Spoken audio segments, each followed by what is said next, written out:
আপনার ভাগ্য কখন ঠিক করা হয়, জন্মের আগে নাকি জন্মের পরে? আপনি যদি চ্যানেলে নতুন হয়ে থাকেন, চ্যানেলটিকে প্লিজ সাবস্ক্রাইব করুন। ভবিষ্যৎ কি আগে থেকেই ঠিক থাকে? বন্ধুরা, এই প্রশ্নটি সবসময়ই সমালোচনামূলক রয়ে গিয়েছে। কিছু মানুষ মনে করেন ভবিষ্যৎ আমাদের কর্মের উপর নির্ভরশীল।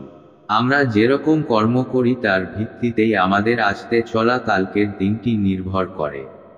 আবার অন্যদিকে কিছু মানুষ মনে করেন আমাদের ভবিষ্যৎ আমাদের ভাগ্যের উপর নির্ভরশীল।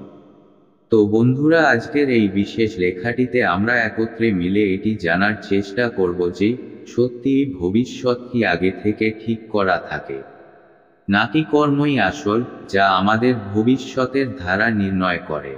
বন্ধুরা, আকাশবাণী হয়েছিল যে দেবকীর অষ্টম পুত্র কংসের বধ করবে। তখন কংস ভাবল যে অষ্টম পুত্রটি তো তখন আমার বধ করবে যখন আমি তাকে উৎপন্ন হতে দেব। এই চিন্তা ভাবনার সঙ্গে কংস দেবকীর পুত্রগুলি জন্মানোর সাথে সাথেই তাদেরকে মেরে ফেলতে থাকে। এইভাবে দেবকীর অষ্টম পুত্র যখন জন্ম নেওয়ার সময় হয় তখন সে না তো খালি জন্ম নেয়, বরং সে অর্থাৎ ভগবান কৃষ্ণ স্বয়ং কংসকে বধ করেন। এমনটা এই কারণে হয়েছিল কারণ কংসের ভবিষ্যতের পরিণতি প্রথম থেকেই নিশ্চিত ছিল। কংসের মৃত্যু কবে হবে, কিভাবে হবে এবং কার হাতে হবে, এগুলি তার জন্মের পূর্বেই লেখা হয়ে গিয়েছিল। শুধু কংসই নয়, বরং এই সংসারে জন্ম নেয়া সকল মানুষের ভাগ্য প্রথম থেকেই নিশ্চিত হয়। কোনো মানুষ কবে জন্ম নেবে, তার সঙ্গে কি কি হবে, সে কোন কোন অসুবিধার সম্মুখীন হবে, এই সব কিছুই বিধির বিধান, যাকে কেউ চাইলেও বদলাতে পারবে না। কংস ছাড়াও হিন্দু ধর্মে অনেক পৌরাণিক কথায় ও গ্রন্থতে অন্যান্য কিছু মানুষের ভাগ্য আগে থেকেই লিখিত থাকার প্রমাণ পাওয়া যায়। যেমন এমনটা প্রথম থেকেই ঠিক ছিল যে ভগবান রাম, মাতা সীতা ও লক্ষ্মণকে বনবাসে যেতে হবে। কারণ শ্রীরামের বনবাসে যাওয়ার উদ্দেশ্য ছিল শ্রীরামের হাতে রাবণের বধ হওয়া। আপনি ভেবে দেখেন, যদি এমনটা না হতো তাহলে শ্রীরামের হাতে রাবণের বধ কি করে সম্ভব হতো? বন্ধুরা, এই বিষয়টি কি আপনি এভাবেও বুঝতে পারেন যে এই পুরো সংসারটি একটি নাটকের সমান, যার মূল কথা ভগবান আগে থেকেই লিখে রেখেছে। আমরা শুধুমাত্র এই নাটকের একটি ছোট পার্ট, যাদের কোনো না কোনো উদ্দেশ্যে এই সংসারে জন্ম হয়েছে। বন্ধুরা, আবার ভবিষ্যৎকে ভাগ্যের সঙ্গে জুড়েও দেখা যায়, যা অনেকাংশে ঠিক, কিন্তু আপনার এই ভাগ্য আপনার কর্মের উপর অবশ্যই নির্ভর করে। সেই কাহিনীটি আপনি শুনেছেন হয়তো যে যেমন কাটাবে তেমনই হবে। ঠিক সেরকমই যদি আপনি ভালো কাজ করেন তাহলে আপনার সঙ্গে ভবিষ্যতে ভালোই হয়। কিন্তু যদি আপনি আপনার জীবনে সব সময় খারাপ কাজ থাকেন, তাহলে আপনার ভাগ্য খারাপ হবেই। অর্থাৎ আপনার আসতে চলা ভবিষ্যৎ আপনার কর্মের মতো খারাপই হবে। এই কারণে আমাদের হিন্দু ধর্মশাস্ত্রতে সবসময় ভালো ও সৎকর্ম করার কথা বলা হয়েছে।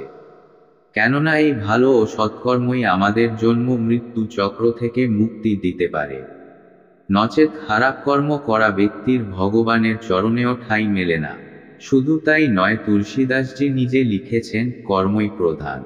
যে যেরকম ধরনের কর্ম করে সে সেই রকমই ফল পায়।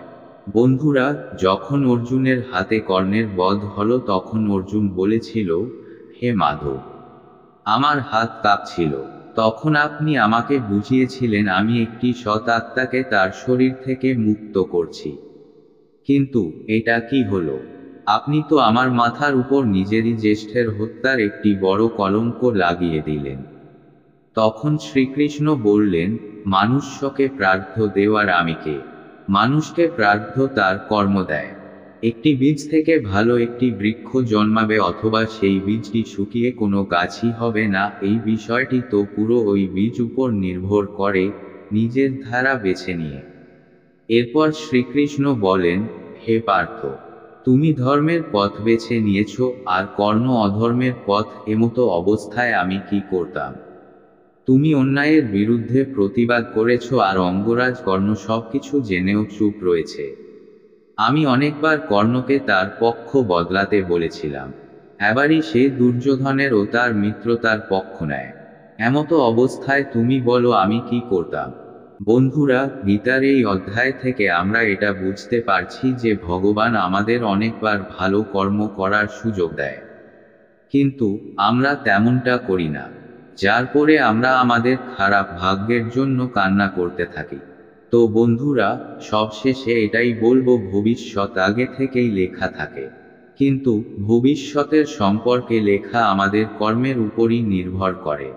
আমাদের কর্ম যদি ভালো হয় তাহলে আমাদের আসতে চলা ভবিষ্যৎও ভালো হবে। অন্যথায় আমরা যদি খারাপ কর্ম করে থাকি তাহলে আমাদের খারাপ কর্মের ফল ভোগ করা আবশ্যক। এই কারণেই বন্ধুরা, সব সময় ভালো কর্ম করুন, সৎকর্ম করুন, আর সর্বদা ভগবানের স্মরণ করুন। আশা করি বন্ধুরা লেখাটি পড়ে আপনারা সমৃদ্ধ হয়েছেন। ভালো লাগলে আপনজনের উদ্দেশ্যে অবশ্যই শেয়ার করবেন। আজ এখানেই শেষ করলাম। ভালো থাকুন, সুস্থ থাকুন।